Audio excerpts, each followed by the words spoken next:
నాయనా మమ్మల్ని క్షమించు, నా కుటుంబాన్ని క్షమించు, నా బిడ్డలు క్షమించు. నీ కోపం మా మీద మా బిడ్డల మీద పడితే మేము ఏమైపోతాం? పైసలు పతనమైపోతాం. కనికరించినావు ఇదే పనిలో వందనస్తులం. మేము దిద్దుకుంటాం. మా పిల్లలు, మా మనవళ్ళు, మా కుటుంబంలో చాలా లోట్లున్నాయి. దేవా తండ్రి, ప్రజలకు మేము ఆకర్షణీయంగా కనపడవలసిన కాదు, కానీ నీకు కూడా మేము ఆకర్షణీయంగా కనపడాలి. వాళ్ళు మన్నించు, క్షమించు. భయభక్తులు గల వారిపైన ఆ తండ్రి, ఆయన ఎందుకు భయభక్తుల వారిపైన నువ్వు దృష్టించేటువంటి దేవుడు. దేవుని భయం మాలో ఉంచు తండ్రి. బిడ్డలు ముట్టు, సాతాన శక్తులు పిల్లల్లో ఏడిపించకుండా ప్రశాంతత ఉంచు. చేస్తున్నాం, ప్రార్థిస్తున్నాం ప్రభువా. దేవుని వాక్యంలో నుంచి మీరు ఆదివారం కూడా కాకపోతే ధ్యానించినాము. అనగా సంఘ వాగ్దానము మీద కూడా మనం జ్ఞాపకం చేసుకున్నాం. యోహాను సువార్త 15వ అధ్యాయము 8వ వచనము 16వ వచనం అందరం చదువుకుందాం. యోహాను సువార్త 15:16 చదవండి. సంఘ వాగ్దానం పైనే పదండి, మద్దరు చదవండి. యోహాను సువార్త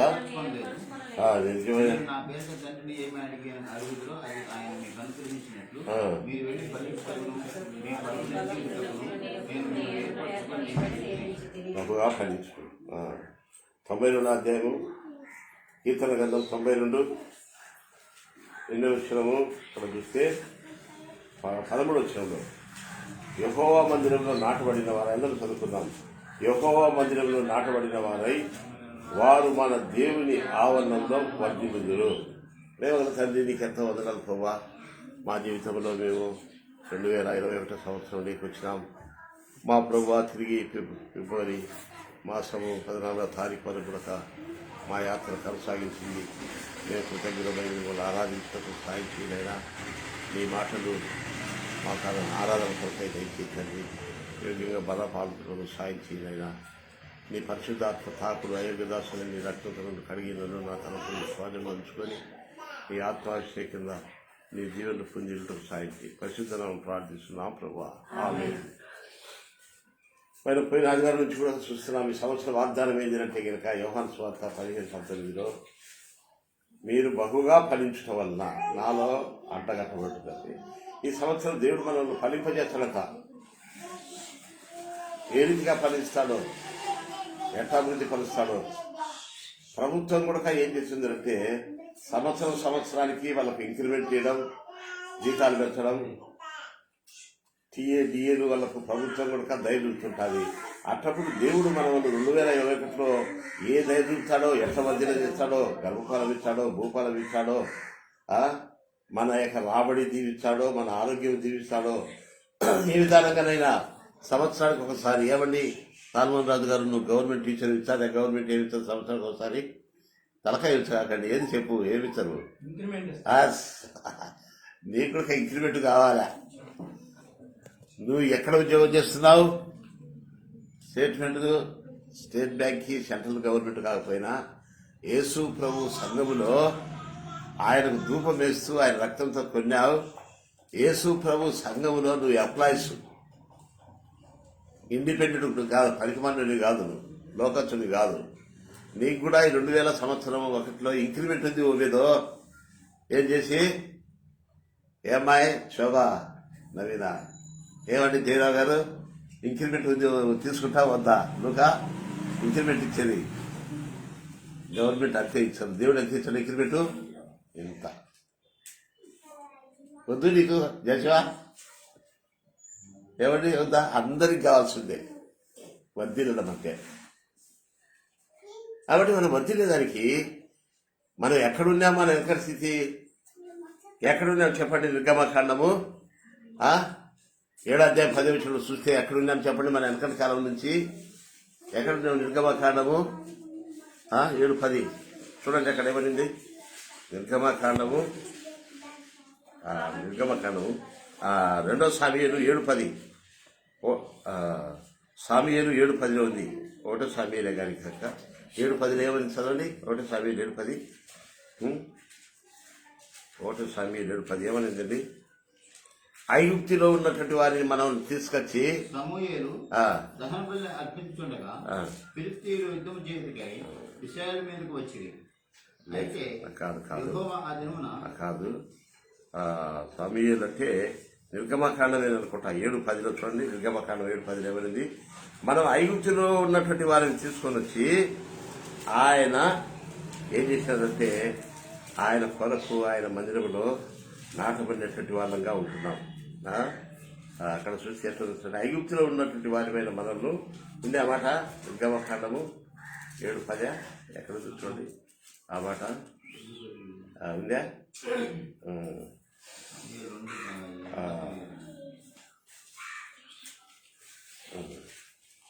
సరే అంత 1వ సమయంలో 2వ సమయంలో ఉంది ఆ మాట. ఐగుప్తిలో ఉన్నటువంటి వారి మీద మనల్ని ఏం చేశారంటే మనల్ని దేవుని మందిరంలో నాటబడినటువంటి వారిపై అనగా కీర్తన 80 అధ్యాయం 8 వచ్చిన చదవండి బాగుంది. అక్కడ కీర్తన 80 అధ్యాయం 8 వచ్చిన ఉంది బాగా ఏముంది చూడండి అక్కడ కీర్తన 80 అధ్యాయం ఎక్కడుంది? చదువు గట్టిగా. ఐగుప్తుల నుండి ఒక ద్రాక్షవల్లిని తీసుకొచ్చినావు, అన్ని జనులను నిలగొట్టి దాన్ని నాటినావు. ఐగుప్తులో నుండి ఒక ద్రాక్ష తెచ్చినాడు. ఎవరు ఆ ద్రాక్ష తీగ? నువ్వే. తక్కువ నుంచి ఒక తీగని తీసుకొచ్చాను. ఏమండి సాల్మన్ రాజు గారు, మీ కుటుంబంలో నుంచి నిన్ను ఒక తీగని తీసుకొచ్చాను. జయరావు గారు, నిన్ను ఒక వర్తకుల కుటుంబంలో నుంచి నేను తీసుకొచ్చాను. నవీనా ఏది? నువ్వు ఒక హిందువుల కుటుంబంలో నుంచి తీసుకొచ్చాను. యా నుంచో తీసుకొని వచ్చినాడు. అది ఆ తీగని తీసుకొని వచ్చి యాడ నాటాడు? ఎక్కడ నాటాడు చెప్పండి? ఐగుప్తులో తెచ్చినాడా? దేవుని మందిరంలో నాటబడ్డ వాళ్ళై ఎక్కడ తీసుకొచ్చినా ఆ తీగని తీసుకొని వచ్చి చదవండి బాగుంది కదా మాట. తెచ్చితివి, ఎలగొట్టివి, దాన్ని నాటినావు. దాన్ని తీసుకొని వచ్చి దేవుడు ఏం చేశారంటే కనుక ఎక్కడ నాటుకున్నారంటే కనుక ఆయన మందిరంలో ఆయన ఆవరణంలో ఆ తీగను ఆయన నాటుకున్నాడు. తర్వాత నాటుకున్న తర్వాత ఏం చేస్తున్నారు? 9వ వచనంలో దానికి సిద్ధపరిచి పారి వ్యాపించవలే. దాని ఏళ్ళు అంటే భక్సింగ్ గారు చెప్పేవాళ్ళు వేళ్ళు అంటే కనుక ఏంటంటే ఇప్పుడు చెట్టు ఉంది కదా, ఈ చెట్టు గాలికి ఖర్జూరం చెట్టు కానీ ఏ చెట్టు అన్నా కానీ గాలి వచ్చేది. గాలికాలం ఒక సీజన్ ఉంది, ఎండాకాలం ఒకటి ఉంది, చల్లకాలం ఒకటి ఉంది. గాలికాలంలో చెట్టు కదిలినప్పుడు ఆ ఏళ్ళు లోపలికి పోతాయంట. లోపలికి పోయిన తర్వాత దానికి భూసారం తీసుకొచ్చాలి. ఆ ఏళ్ళ బలం వల్ల అది పడిపోదు. ఎందుకయ్యా కొన్ని శోధనలు మనకు వస్తున్నాయంటే విశ్వాసం అనేటువంటి వేరు, ప్రేమ అనేటువంటి ఏరు, సహనం అనేటువంటి ఏరు, తగ్గింపు అనేటువంటి ఏరు. ఖర్జూరపు చెట్టుకు ఏళ్ళు చాలా ఉంటాయట. ఎక్కడ ఈ నుంచి రోడ్డు వరకు బాగిపోయింటాయట. చుట్టూ పడిపోతుంది. ఎండాకాలం కూడా అది సారం తీసుకుంటుంటది. చెట్టుకు గాలి వీస్తేనే ఏళ్ళు లోపలికి పోతుంటాయి. లోతైన అనుభవంలోనికి ఏం జరుగుతుందో చెప్పండి. దాని లోతుగా దాని వేరు వ్యాపించను. తర్వాత ఏమిటి చెప్పండి? ఇంకా దాని అబ్బో ఇంకా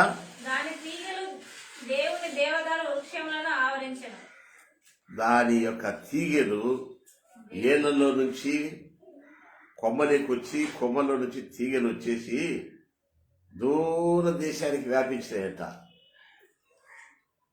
ఇప్పుడు లూకా ఉన్నాడు, నిజాంపట్నం వరకు వ్యాపించి విద్యావంతుల మధ్య సాక్షిగా పెట్టాడు.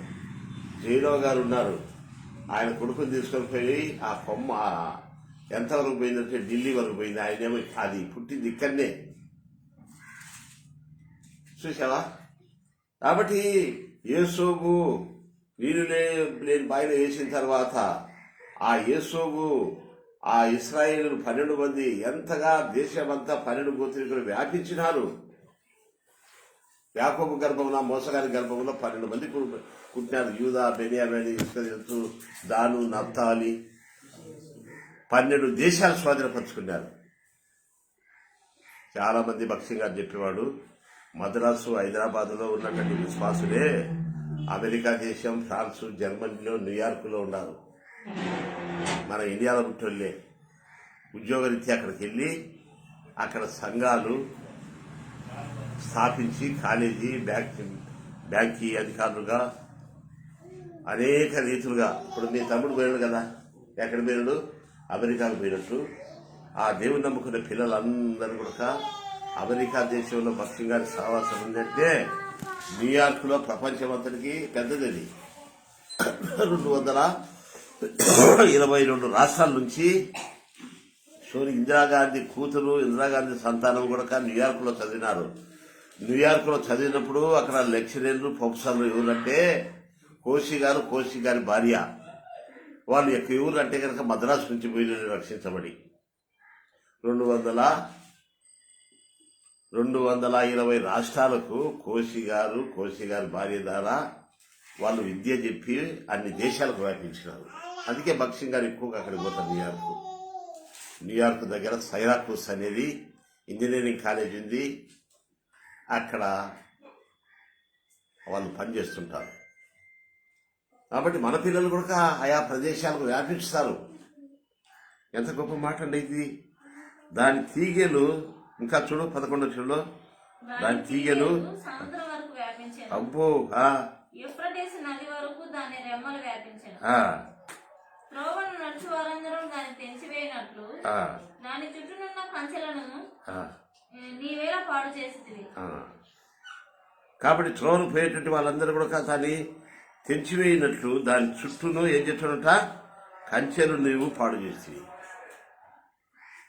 కాబట్టి చూసిన వాళ్ళు కూడా అడ్డగించేటువంటి అన్ని కూడా ప్రభు పడగొట్టి కంచె కట్టి వ్యాపించకూడదు అనుకున్నా కానీ అవన్నీ పడగొట్టి దేవుడు ఇంకా వ్యాపింపజేస్తాడట. కరోనా వచ్చింది, తెగుళ్ళు వచ్చినాయి, కంచె కట్టినాయి, అడ్డంకులు వచ్చినాయి, మనం వ్యాపించకూడదని దేవుడు ఏం చేస్తున్నాడు? వాటన్నింటిలో నుంచి కూడా మనల్ని వ్యాపింప చేస్తున్నాడు. ఇంకా ఇక్కడ ఏం జరుగుతుంది చూడండి. కీర్తన గ్రంథం 43వ అధ్యాయంలో చూస్తే అక్కడ ఇంకా ఏ విధానంగా ఆ యొక్క భక్తులు వర్ణిస్తూ వస్తారంటే కీర్తన గ్రంథంలో చూస్తే 46వ అధ్యాయము 46వ అధ్యాయంలో చూస్తే 4వ వచనంలో ఏమంది? 44వ వచనంలో ఒక గట్టిగా చదువు. ఒక నది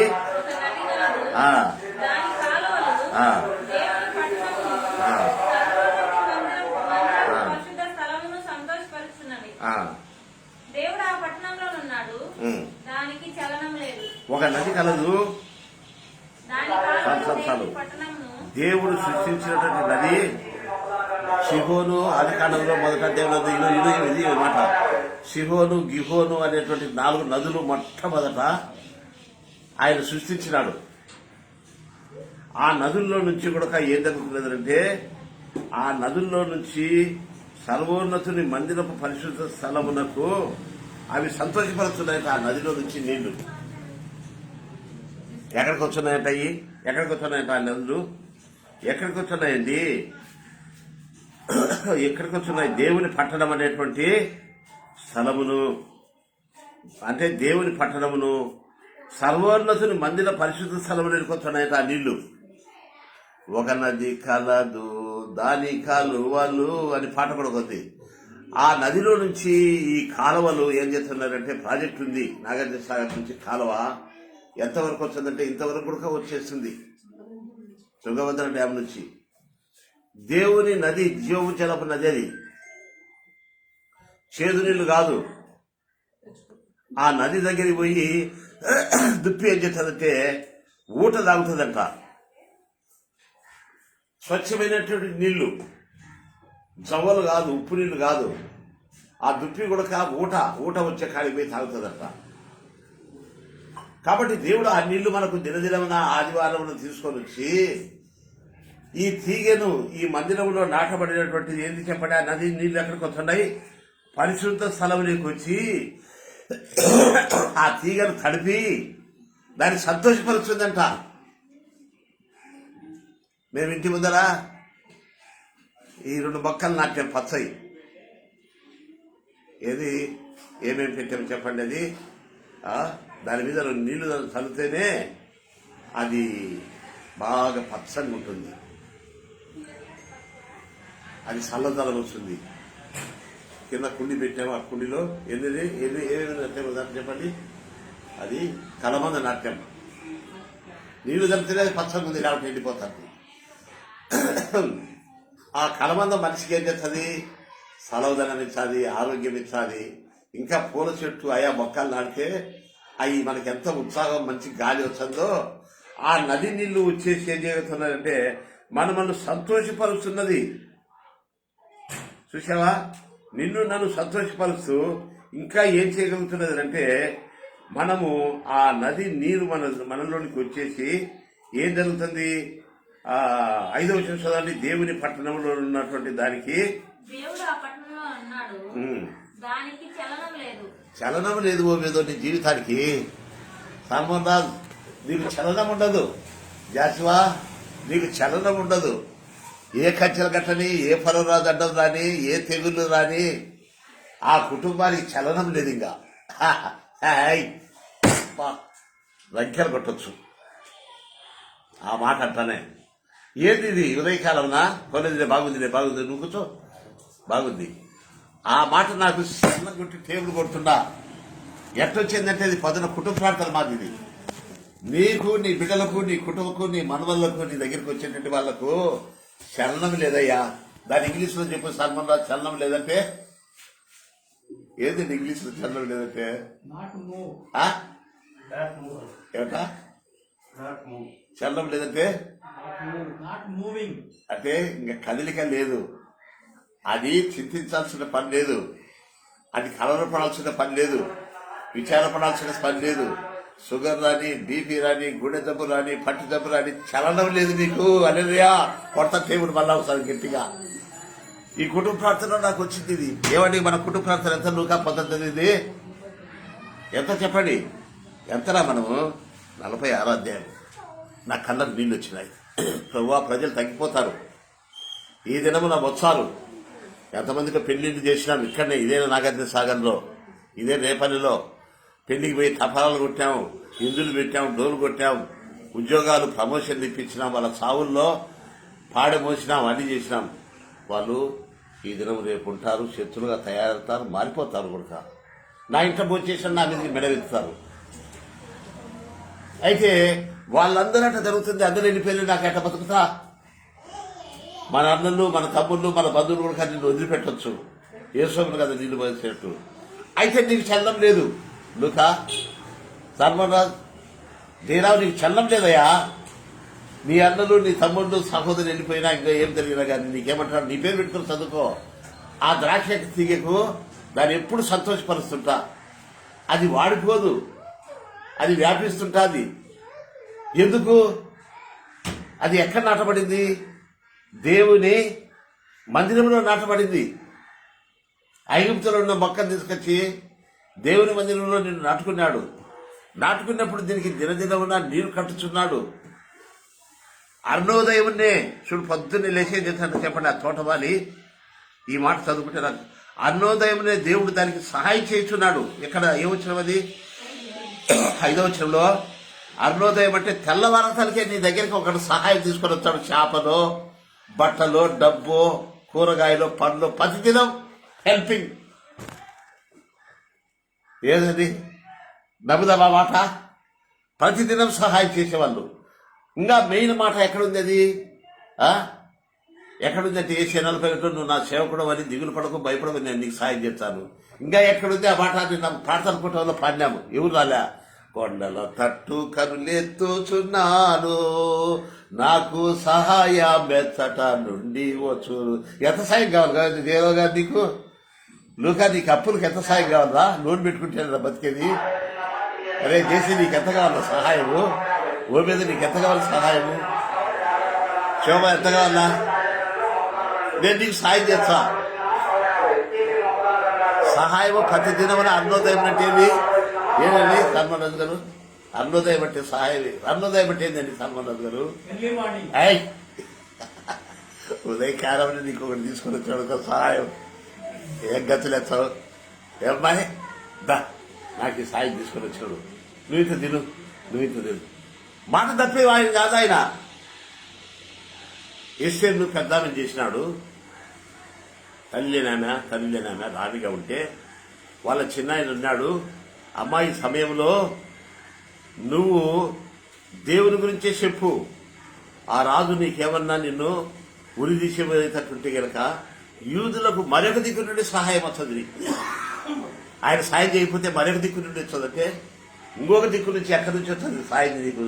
నవీనా, నీ తమ్ముడి వలనో ఇంకొక నుంచో అమెరికా నుంచో దేశం నుంచో కాకులతో రేపటి నుంచే కాదు మరొక దిక్కు నుండి.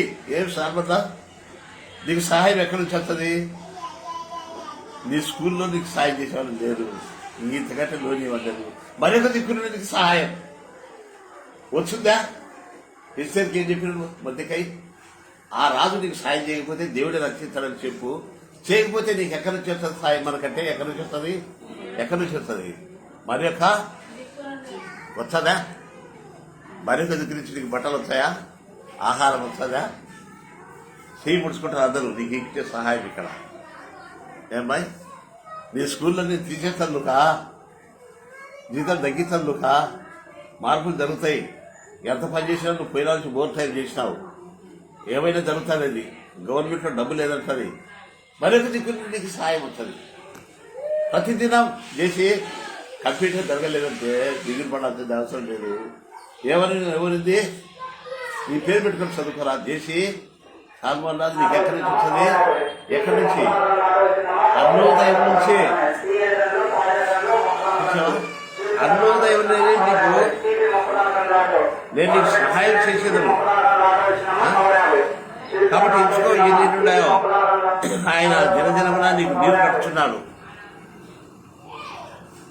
యాడిదైనా ప్రార్థన, యాడికైనా వాక్యం అని పరిగెత్తడం కాదు. దేవుడు మనకేం చెప్తాడంటే ఒక నది. ఇప్పుడు అందరూ పోయి కృష్ణా నదిలో ఎందుకు స్నానం చేస్తారు? మంచి నీళ్ళని. ఒక జల కృష్ణా నదికి పోయి పాపం నీళ్ళు ముగిస్తే హిందువులకు వెళ్ళి మంచి జలం వస్తుంది. లేకపోతే ఆ జలం అనేది మనుషులకి ఆ యొక్క శరీర అభిమానం. ఆ నద్దగిరి మీద వాళ్ళు స్నానం చేయాలనుకుంటారు. అట్లయితే దేవుడు మనకు ఏం చేయగలుగుతున్నారంటే కనుక ఒక నోరు లేని అమాయకురాలు దుప్పి అడవిలో ఉంటుంది. 41 అధ్యాయము మొదటివచనంలో, కీర్తన 41 మొదటి ఏమనింది? మా కీర్తన 42లో దుప్పి నీటి వాగుల కొరకు ఆశపడినట్టు దేవా నీ కొరకు నా ప్రాణం ఆశపడుతున్నది. ఈ నోరు లేని దుప్పి అడవిలో ఉంటుందట. ఈ మడుగులు ఉంటాయి, గుట్టలు ఉంటాయి, కాలువలు ఉంటాయి. అవి కాకుండా ఆ కొండల్లో ఎక్కడ కొత్త ఊట వస్తుందో ఆ ఊట కాడికి పోయి స్వచ్ఛమైన నీళ్ళు తాగుతుందట. కొంతమంది భక్తి గారు చెప్పేవాడు, ఏదైనా వాక్యమే, యానైనా ప్రార్థనే, యా చెట్టుకి పోయినా ఒకటే, సోమవారం మతం పోయినా, పెతుకొలకు పోయినా, అడిగి పోయినా, ఈడి పోయినా అన్ని వాక్యాలు అంటాము. అయితే అది జీవపు ఊట కాదు, అది తృప్తి కలిగించేటువంటిది కాదు, అది శక్తి కలిగినటువంటి ఊట కాదు. అన్ని నీళ్ళే. ఇప్పుడు అన్ని నీళ్ళే ఉన్నాయి. బోరింగ్ ఒకటి ఉంది, మినరల్ వాటర్ ఒకటి ఉంది. ఆ వాటర్ ఈ వాటర్ వినియోగించుకుంటున్నారు. అతనికా నీళ్ళు ఉన్నాయి, ఆ చెరువులో ఉన్నాయి నీళ్లు, ఆ గుట్టలో ఉన్నాయి. దేవుని వాక్యము జీవంతో కూడినటువంటి నీటితో దేవుని మందిరంలోకి వచ్చినప్పుడు స్వచ్ఛమైన మెసేజ్ దేవుని దగ్గర నుంచి తీసుకొని నా ప్రజల కొరకు మోసే కొండ మీద నుంచి తీసుకొని వచ్చినట్టుగా తీసుకొని వచ్చి ఆ జీవజలపులతో తన మందిరంలో ఉన్న ప్రజలను తృప్తిపరుస్తున్నట్ట, సంతోషం కలిగిస్తుందట. ఆ నీళ్లు తాగాలి వాళ్ళకు. వాళ్ళు ఆ నీళ్లు తాగి సంతోషంతో వెళ్తారు. మనకు దేవుడు ఒక నది కలదు. అది దేవుని వద్ద నుండి, దేవుని పట్టణం నుండి, పరిశుద్ధ స్థలంలో నుంచి దేవుని మందిరం మీదుగా అది పొందిపారుతుంది. ఆ మందిరంలో ఉన్నటువంటి ఆ ద్రాక్ష తీగ బహుగా సంతోషిస్తుంది, పచ్చగా ఉంది ఎప్పుడు. రెండవది కానీ సంతోషిస్తుంది, మూడవది కానీ వ్యాపించండి దాని పిల్లలు దాని మనవళ్ళు దూర దేశానికి. నాలుగవదిగా అతనికి చలనం ఉండదండి. లోకలలో ఉన్న వాళ్ళు భయపడతారు, చైనాలో ఉన్న వాళ్ళు భయపడతారు, రాజులు భయపడతారు, కానీ మనం చల్లమే లేదు. ఊరికే తుమ్ము వచ్చాల కల్లా, దబ్బు వచ్చాల కల్లా, ఎవరో అనౌన్స్మెంట్ దేశాల కల్లా మిమ్మల్ని అందరినీ పోతారు, ఈ ఊరికి బాంబు పెడతారు, అది ఇట్లా ఇది ఇట్లా నేను భయభీతులు పెట్టినంత మాత్రాన డోంట్ వరీస్ కావును. చల్లమంటే ఏవయ్యా కాల్పడుతుంది, ఏం వరీస్గా ఉండవే, నువ్వు మున్సిపాలిటీలో ఉద్యోగం చేస్తున్నావు, వరీస్గా ఉంటావు అంటే అనేదానికి లేదు, హ్యాపీగా ఉంటావు. ఎందుకు నీకు సహాయం చేసేదానికి ఏషియా 49 ఏమంటాడు, లక్షలు కానీ నేను సహాయం చేసేదానికి నా చెయ్యి కుర్చగా లేదు. ఏం సల్మన్ శ్రీరామ్, నా హస్తము కుర్చగా లేదు, నేను ఆదుకుంటా, నేను సాయం చేస్తా నీ పిల్లలను నీ సంతానాన్ని. ఈ మాటలు తీసేస్తావా బైబిల్లో నుంచి? నువ్వు తీసేసుకుంటావు, నువ్వు దేవుడికి లోబడకపోవటం బట్టి. నీకు జరగవేమో, ఏం మా చలనంగా ఉండవు, కూరగాయలు లేవు, బియ్యం లేవు, దానం లేవు. నువ్వు అంటుండు ఎవరో వండుకొని తీసుకొని వస్తాను ఇంటికాని, నువ్వు ఆరాధన నీకు ఉండు, నీ క్యారేజ్ వస్తుంది. అయ్యా ఈ మాట తలుచుకుంటాను ఆయన, ఈ జీర్ణం చేసుకుంటే చాలు, ఇంకా గంట సేపు ప్రసంగం చెప్పమంటే ఏం అవసరం.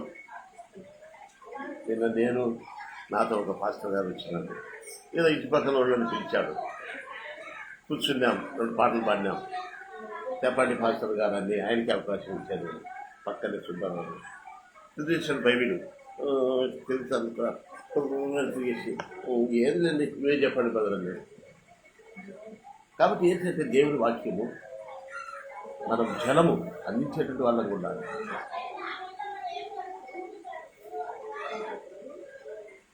కాబట్టి మనలో మన ద్వారా అది ప్రవహిస్తుంటుంది. ఆ దంపతులకు తృప్తి కలిగింది. నిమ్మకాయ సాగుల గురించి చెప్పాను కొన్ని మాటలు. కాబట్టి మనలో నుంచి జీవజలపు నదులు కొన్ని పారితలు చేస్తాం, సంతోషంగా ఉంటాం. బా నీకు సహాయం అవుతుందండి. జగన్ కూడా ఈ నెల సహాయం లేదు, కొంతకాలం ఆగిపోవచ్చులేమో, వారి యొక్క దిక్కు నుండి మీకు సహాయం అవుతుంది. అందరం విధులవుతున్నాము. నేను పేరు రాసుకుంటే నాకు 2000 వస్తుంది లెక్కావు, ఈ దినం వస్తుంది, నేను సాయం చేస్తాను. భక్సింగ్ గారు ఏం చేశాడు, ఆయన సేవలు మేము వచ్చినప్పుడు అమెరికాకు భక్సింగ్ గారు వెళితే వాక్యం చెప్పినప్పుడు ఒక పెద్ద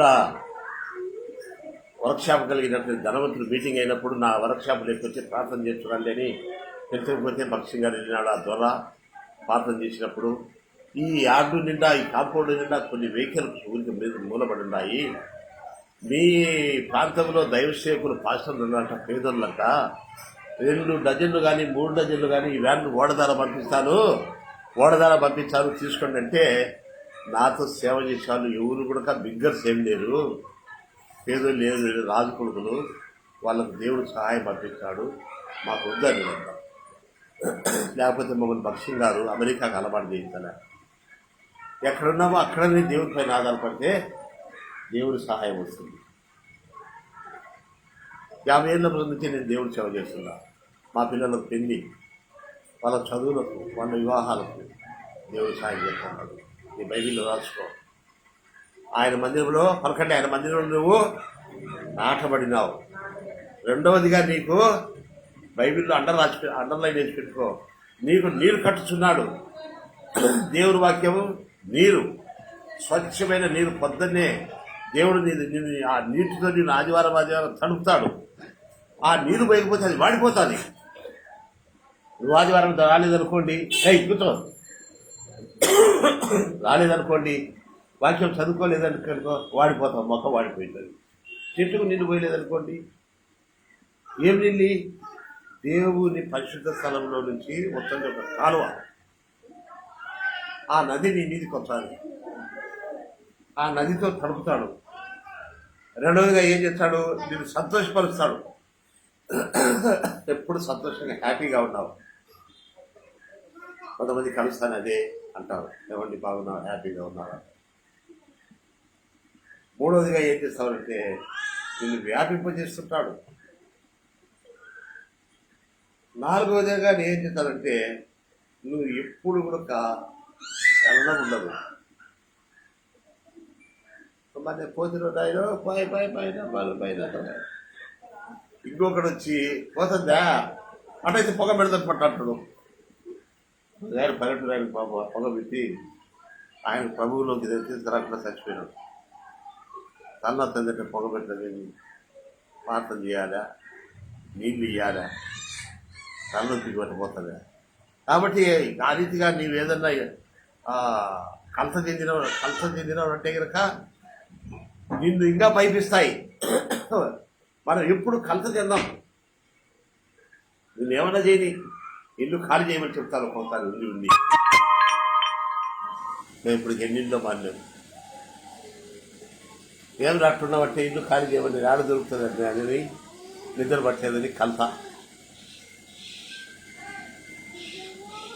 మాట్లాడి ధ్యానించాలి. శివదేవి నీ పేరు పెట్టుకో. యాషువా ఎప్పుడు కలత చెందడు. నవీన ఎప్పుడు కలత చెందింది కాదు. మాణిక్యమ్మ ఎప్పుడు కలత చెందదు. శోభ కలత చెందదు. మాతమ్మ ఎప్పుడు కలత చెందదు. పచ్చగానే ఉంటుంది, నవ్వుతానే ఉంటుంది. ఆ అబ్బాయికి సహాయం ఎక్కడి నుంచి వస్తుంది? పరిశుద్ధ స్థలంలో నుంచి. ఎంత ఆశ్చర్యకరమైన సంగతులు ఈ మాటలు. మీకు సహాయం చేసేది. కాబట్టి మన పరిస్థితుల కొరకు మనం సంఘంగా వ్యక్తిగతంగా కూడుకుంటే మనకు సహాయం వస్తుంది. ఎన్నుడై చెప్పండి, తెచ్చుకోండి, బాగా రాసుకొని కంట పెట్టుకోండి.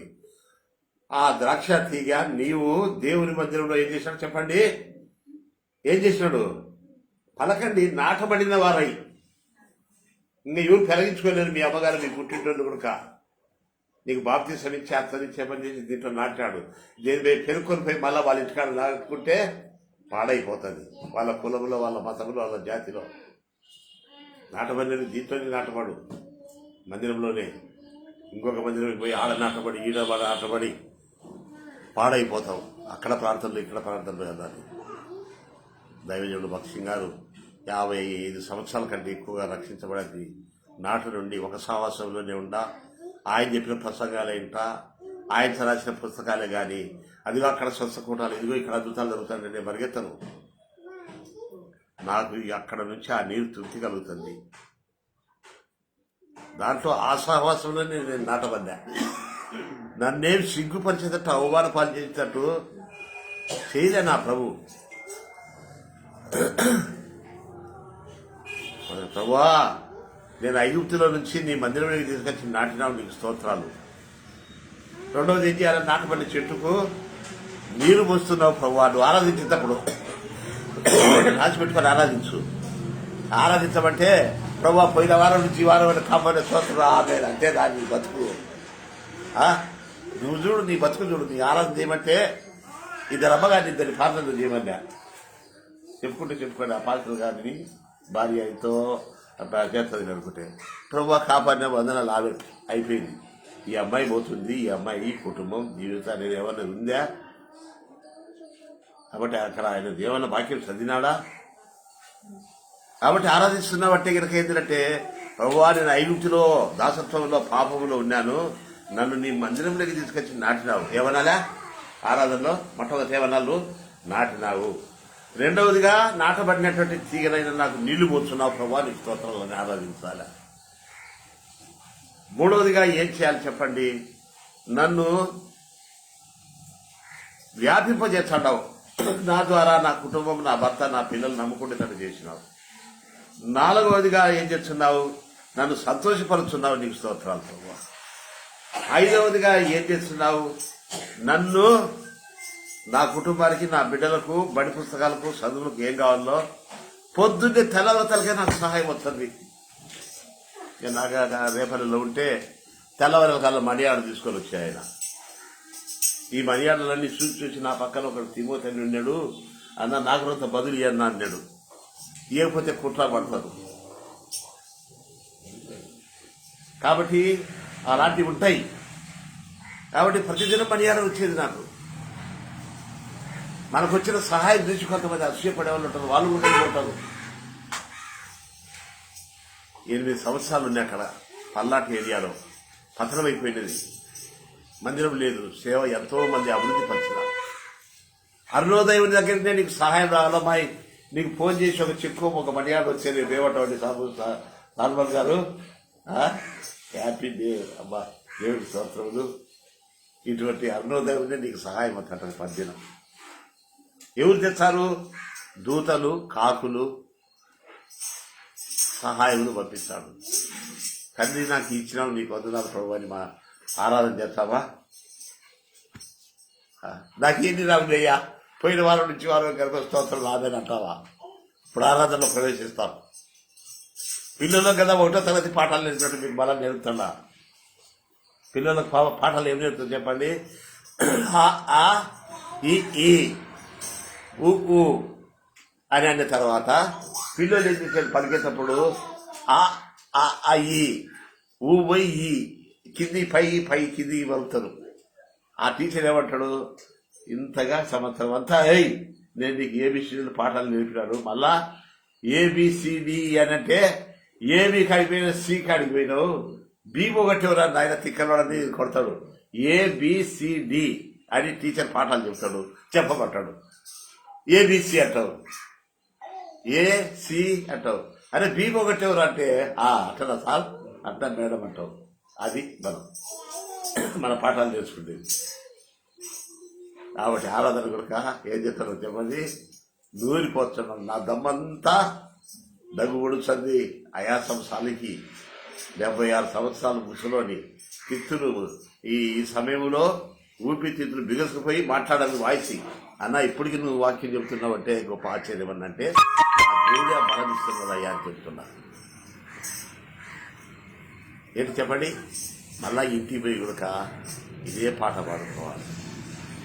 ఎవరు నైవేద్యం నుంచి నాటినావు, నాకు నీరు పోస్తున్నావు, నా ద్వారా నా భర్తలు నా పిల్లలు వ్యాధించడం చేసినావు, 4వదిగా నన్ను సంతోషపరుస్తున్నావు, 5వదిగా నాకు సహాయం చేస్తున్నావు అని వీటన్నింటిని ఆరాధిస్తే దేవుడు విలుతాడంట. దూతలారా ఇట్లాంటి రేపల్లిలో ఇది ఈ కుటుంబం దగ్గర దైవ సేవకుడు అనంతరావు గారు చెప్పిన పాటల ప్రకారంగా చక్కగా ఆరాధన చేస్తున్నారు. దూతలారా నీ ఆరాధన వాయిద్యాలు ఖంజలు నా చుట్టూ కొడుతున్నారా, వాటికంటే ఇది బాగున్నాయని బక్షి గారు చెప్పేవాడు. అక్కడ ప్రభు దగ్గర జరుగుతుంది ఆరాధన, భజన చేస్తున్నారు, దానికంటే ఇది బాగుంది అంటారంట. మనం ఆరాధిస్తామా ఇప్పుడు? ఏమండి జీరావు గారు అధికంగా చెప్పడం ఎందుకు?